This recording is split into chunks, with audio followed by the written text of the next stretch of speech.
千里之行，始于足下。A journey of 1,000 miles begins beneath the feet. We now gather in the Tao to travel the journey together.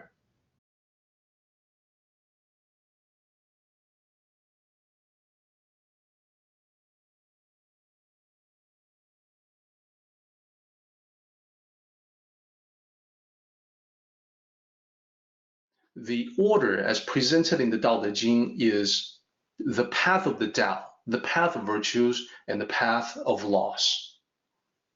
So what do it? Sum it up in reverse order, which is the path of loss, losing the teachings. And if you lose the teachings, you just have to repeat the lesson. So the path, the Tao, is a good metaphor for that, because if you lose your way, if you are lost, if you stray far from the path, and eventually when you rediscover where the path is at and you come back to the path, you're going to have to walk the path. You won't magically appear near the destination. All the pathway that you haven't walked, you're going to have to walk them. So that's metaphorically repeating the lesson. You have to repeat until you master the lesson. You have to repeat if you didn't get it the first time. So that's the path of loss. Shi, and remember, it's also the path of misplacing things, losing track of things, defeat, a negative quantity. Then we have those that follow the path of the Tao, that actually, people who actually put the teachings into daily practice. The daily practice is not the Tao yet, it's the path of virtue, consistently practicing the virtue all the time, whatever virtue that may be. Then that eventually leads to the realm of the Tao, when you have natural integration of skills, and that's when you get what I call the effortless excellence in execution. It's natural. It just comes out of you. It's the way you are. So this idea is actually baked into the title Daodejing. So we've been looking at it all this time, but probably haven't really paid a whole lot of attention. These are the characters Tao, De, Jing, where the last character is just sutra or classic. The first two characters, Tao and De, that's the Tao, the path, the way, and De, the virtue. So we write it as Daodejing, and this is the original Wade Giles romanization. So even though it's the D sound, it's written with a T. It's a quirk of that system. The modern romanization, the pinyin system, has D and J instead of T and CH, but it's supposed to sound the same, Daodejing. So Tao, the first character, is the ultimate level. De is what leads to it. So it's actually in the name. It's in the title of what we study. Now, to remember this process of practicing virtues leading you to the Tao, the way I remember it is with a mnemonic, DDEE, 4 letters, where the DD means dedicated discipline, and the EE means effortless excellence of the Tao. So virtue is at the DD level, and the Tao is at the EE. That's the way that I try to recall these concepts to mind. So this is the reason why I emphasize the importance of cultivating the right habits in your life, because that is a way to put yourself on the path of dedicated discipline that will eventually lead you to effortless excellence. So at another level, and also as a specific example, let's take a quick look at the process of living one's life and learning life lessons. So in this level, in this example, a specific example that I'll introduce everyone to in a moment. So for instance, the virtue of compassion leads to the realization of your destiny. So this is one common scenario that when someone is practicing the virtue of compassion, eventually becoming very naturally compassionate person, it will lead to the realization of one's destiny. So here's how it looks. Initially, this person may be at a loss, literally at a loss, or with loss in the language of this particular chapter, feeling lost, being lost, looking for meaning and purpose in life, but not exactly sure what they are for you. So that's at the lowest level. Then, number two, the realization begins to dawn on you when you practice the dedicated discipline that leads to effortless excellence. The realization leads you to the realm of the Tao, and it's about one's mission in life. So let me take a moment to just talk about that. This is something that played a pivotal role in my own life as well. So why am I doing all this? Why am I spending all this time preparing all this? Well, it's because of exactly what you're looking at in this particular slide. So remember that the overall idea that we have when we look at it from the order presented by this chapter, which is Tao, virtue, and laws. So someone may remark in Mandarin that as you're exploring life, what ends up happening is the pattern of, in Mandarin, 多做多收，少做少收，不做不收。And there's different ways to express that. But basically what it says from the top down is that the more you practice, the more benefits you receive. The less you practice, the less benefits you receive. If you don't practice at all, you don't receive the benefits. Seems simple and obvious when we look at it that way. And yet, it is something that people often forget as they go about life. So, mission in life, what am I here to do? Why am I put into this world? What is my purpose here? When I was a teenager, I looked at that question, and my thinking was that, well, I'm gonna do what I'm good at or what I enjoy.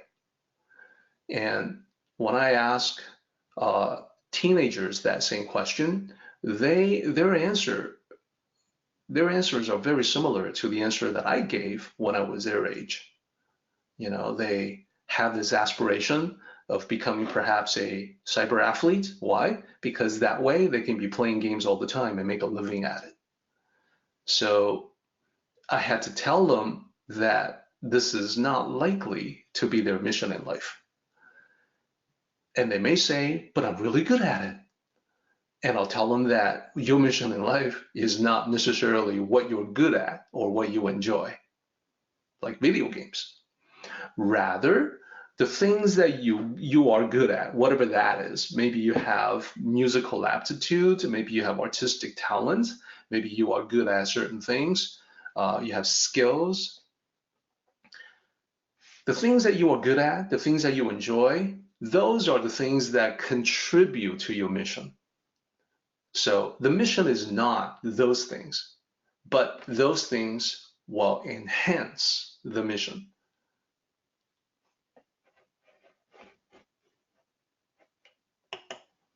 So let me use a specific example to show you what I mean.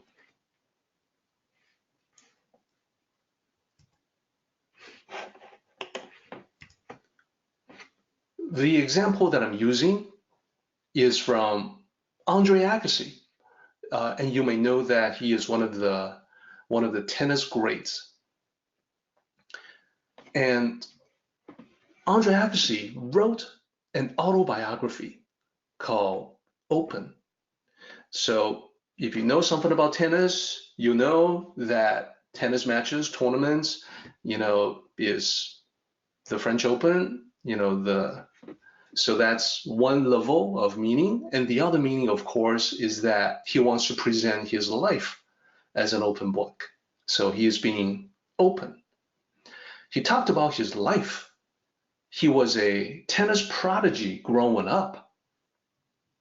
So he was a different person when he was much younger.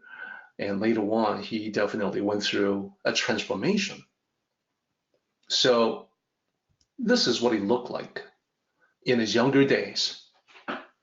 As you can see, big hair, flamboyant style, big personality, drawing attention all the time wherever he went. So when he talks about that in his autobiography, here's what he says. He describes a life that was not actually a happy life. Now, tennis is what he was good at. Tennis, he did enjoy, but the way he enjoyed it, I think, was rather different than what most people would expect. So from his own perspective, here's what he says. I like the feeling of hitting a ball dead perfect. It's the only piece.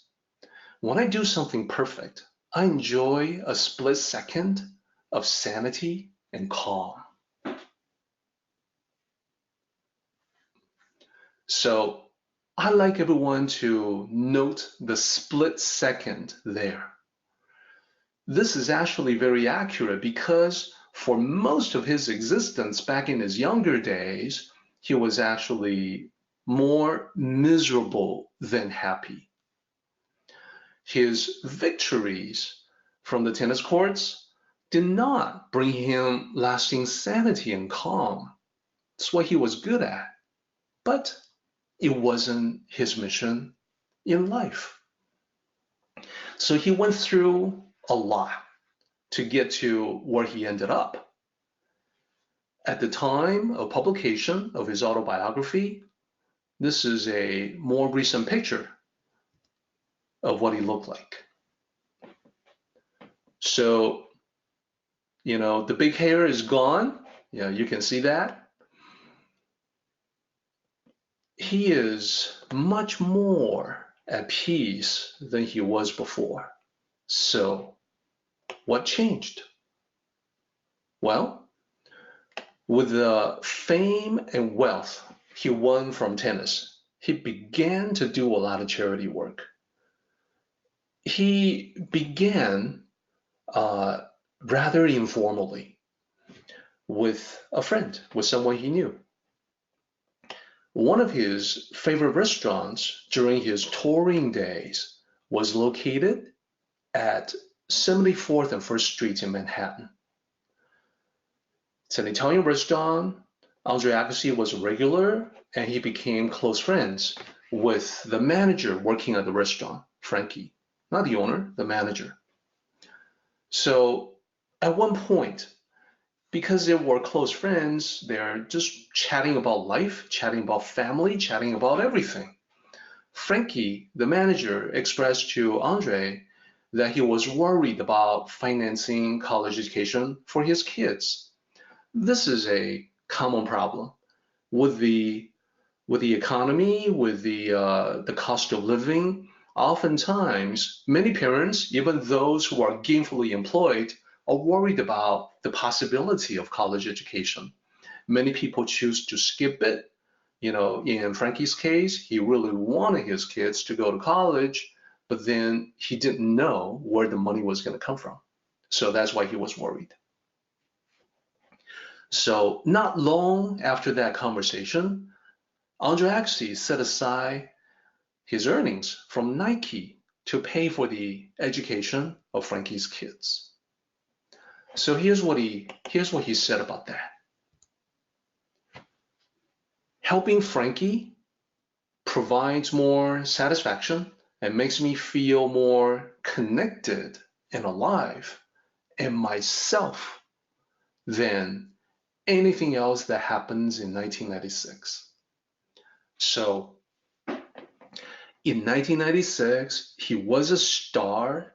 He enjoyed worldwide adulation from tennis fans. He was a celebrity. He had people following him, the paparazzi, the attention everywhere he went. But throughout that whole thing, throughout the glamorous life, what we think of as a glamorous life, he did not feel satisfaction. He did not feel connected or alive or himself. So think about that. That was the pivot. That was the turning point. That was when he discovered his calling, his true mission in life. Not tennis. He was good at tennis, but tennis was a way for him to contribute to and enhance his mission in life. And later, as he did more charity work, including building a school in Las Vegas, he said, "This is the only perfection there is, the perfection of helping others. This is the only thing we can do that has any lasting meaning. This is why we're here." So what is true for Andre is also true for you. You do have a mission in life. I don't know what it is, but I do know that it has something to do with helping others. That mission that you have is what I would point to as the hidden pearl. What pearl am I talking about? I am talking about the story that we went through last time, where the beggar had this pearl in his pocket, but he never checked. So he never realized that he had it all along. That story specifically appears in the Sixth Patriarch Platform Sutra as a way to point to the true self, or what in Zen Buddhism is called self-nature. That's the pearl. That's the Tao within you. That is your purpose and your meaning and your mission in life. So after I told that story last time, we didn't have any more time to explore the rich extra layers of meaning embedded in the concept of the pearl. So I'm just so glad and grateful that we have this meeting week after week. So whatever I didn't get to last Sunday, I can talk about now. And what I specifically want to bring to your attention is the polished translation, speaking of pearl, of the passage that is most closely identified with self-nature, this pearl, this precious pearl that is inside of you. So this is what it looks like. Now, of course, just looking at the Chinese characters, it doesn't signify anything. It doesn't mean anything. But I'm going to break it down for you.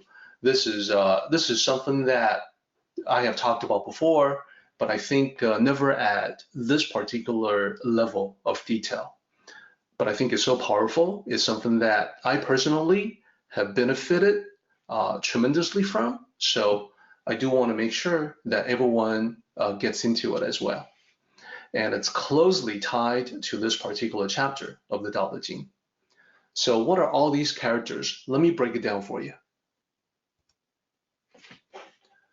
First, let's start with what you see on the left-hand side. So the 4 characters that you see in the graphic on the left-hand side of the slide, I've replicated down here. And I want to do that in order to break down the characters for you one by one. So the first character is simply the Mandarin character for the number 6. In this case, it means 6 with the th, the number 6. And then the second character means ancestor, or in this case, patriarch. So the actual meaning of the character Zhu is gender neutral. It could be a male or female ancestor. The male-oriented language of English forces ancestor into patriarch, which is male. So we unfortunately don't have a better way to translate that, and 6 patriarch has become a thing, so we can't really change it. The third character, Tan, is platform. It's the platform where the 6th patriarch taught from. It's where he meditated and taught his lessons to his disciples. And then the last character, Jing, well, that's the sutra. That is the same as the Jing in Daodejing. So when you translate these 4 characters, you would literally just string the English words together. It's the 6th Patriarch Platform Sutra. That's the name of the book. And this is a mainstay of Zen Buddhism. So people who study Zen will eventually have to delve deeply into the 6th Patriarch Platform Sutra. And those of you who study the Tao, I think many of you already know that the Tao concepts are intertwined with Zen Buddhism closely. And you can say that Zen Buddhism is a product of a fusion between Tao teachings and Buddhism philosophy, Buddhist philosophy. Okay, so what about the other characters? So I want to point out to everyone that we got 4 lines here, 5 lines here. And these characters go from left to right and then top to bottom. The space in between signifies a pause. So the way that I would read the first line would be 何其自信 pause 本自清净. That's line 1. So with these characters, you can see many repeating characters from line to line. So you notice that the first 4 characters of a line is exactly the same for all 5 lines. And then we have some repeating characters in the second part as well. So I want to break that down for you, starting with the first 2 characters that keep getting repeated. So let's go ahead and break it down in 2 halves, 2 characters each, and look at them more closely. 何其 literally, how, expect. When they're together, 何其 means who would have thought, or who would have expected, or how unexpected. So whatever way you decide to translate that, you want to be consistent from line 1 down to line 5.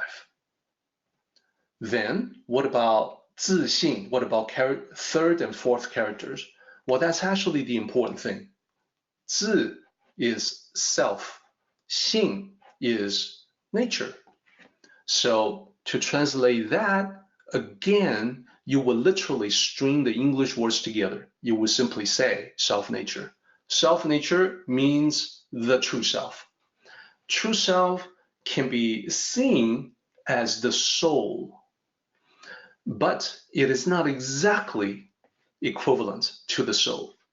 The true self is the quote-unquote the you-ness, the indefinable quality that is you, that never changes no matter what else about you changes. If you change your name, you're still you. If you change your looks, you're still you. if you change your mind, you're still you. So not even the mind is the true self. So it goes on like that, but there's a little more repeating characters. So let me make sure that we cover those as well.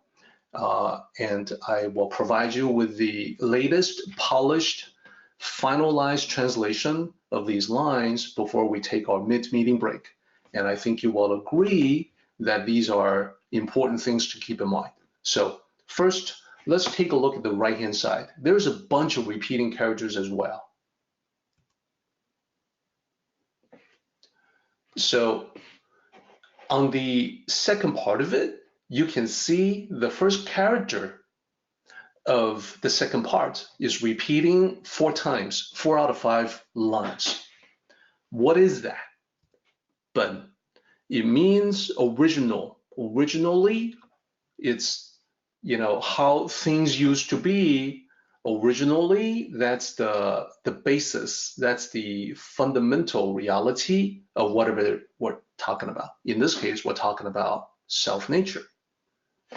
Then we have Zi, which is a repeating character twice, but it's the same as this character over here, the third character in the first half.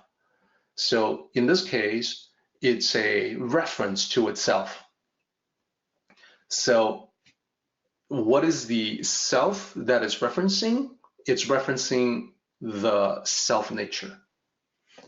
So with this, we're now ready to go through the translation for what the 6th Patriarch taught in Zen Buddhism.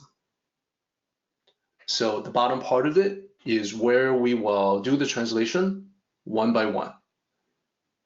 So first line, how unexpected that self-nature is originally clear and pure in itself. So the first part, how unexpected that self-nature is up until that point, that's going to be the same in all 5 lines. The second part of it, originally clear and pure in itself, in the first line, the first character, the second half, the first character there is originally, and then we have itself, referencing self-nature, and then we have clear and pure. Line 2, 何其自性本不生灭. How unexpected that self-nature is originally not born or extinguished. This is the realization from the 6th Patriarch that there is a part of every single one of us that is indestructible, that never goes away. It never was born, and therefore it can never die. So that part of it is similar to the concept of the immortal soul. But remember, this is about the individual you that makes you you. This is about who you are, who you truly are, and which is why I oftentimes call it the true self. So whatever you are, really, at the deepest part, at the deepest, most fundamental aspect of you, the truest part of you, whatever that is, it is never born, it is never extinguished. That part of you will always exist, no matter what. You'll go through physical incarnations, that doesn't matter, you're still you. Third line, 何其自性本自具足. Translation, how unexpected that self-nature is originally complete and sufficient in itself. So as you can see now, the first half is always the same and originally appears in all 3 lines because you can tell that it's a repeating character for the first 4 lines. So 自 itself, 具足, complete and sufficient. You've got everything you need already to fulfill your destiny. Whatever your life mission turns out to be, you've got it.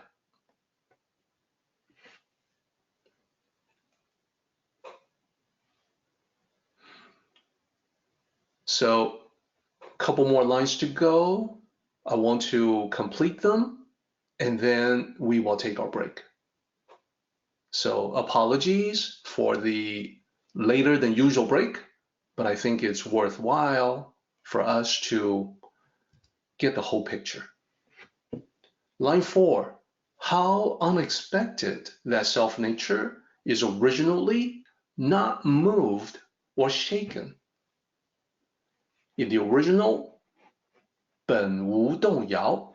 So, as we go through life, we're often moved and shaken by various external factors. So we've talked about some of them. Misfortune, mishaps, setbacks, obstacles, criticisms, judgment, critical remarks. We take those seriously and we're moved and shaken by them, not realizing that at the most fundamental, in the deepest part of ourselves, we can never be damaged. We can never be moved, never be shaken, never be reduced in any way. So if you hold on to that, it gives you the calmness, the composure that spiritual practitioners are known for. Last line. How unexpected that self-nature is able to produce all dharmas. Dharmas are manifestations in your life. It's what you do. It's what you are here to do. And your true self, your self-nature, is far more powerful than probably you realize. It has everything it needs to execute and fulfill its mission, and it can do so many things beyond what you've allowed it to do up until this point. So this is what we literally mean when we say that you're actually very powerful. You're actually an extremely powerful being, but you're not realizing just how powerful you are. You have the ability to produce all dharmas. You can take your life in whatever direction you want. You can accomplish great things. And that is the message from the Sixth Patriarch from the book Sixth Patriarch Platform Sutra. Our meeting has come to an end, but the journey continues on. Let us travel safely. Until next time, may the Tao fill you with peace and happiness.